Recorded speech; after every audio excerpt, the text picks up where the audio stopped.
Meski telah memasuki musim penghujan, namun Kabupaten Banyuasin masih menyimpan kewaspadaan terhadap karhutlah, khususnya di Kecamatan Tanjung Lago yang masih terpantau adanya titik asap dari karhutlah.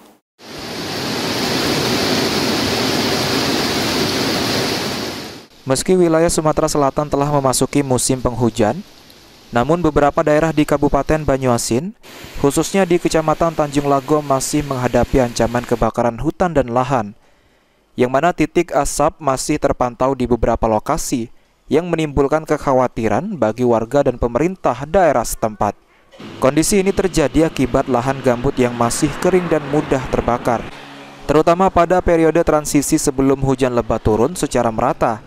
Meskipun curah hujan sudah mulai meningkat, intensitasnya belum cukup untuk membuat seluruh area yang berlahan gambut menjadi basah.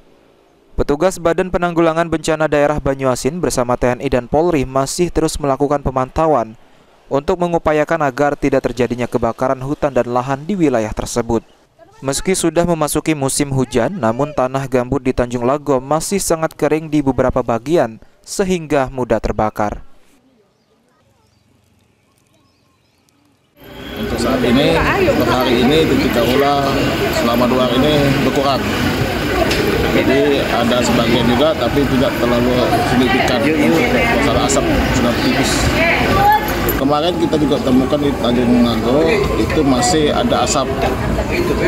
Hujan tetap ada asap. Tapi sekarang kita juga tetap siaga, patroli dan sosialisasi untuk mengatasi karhutlah.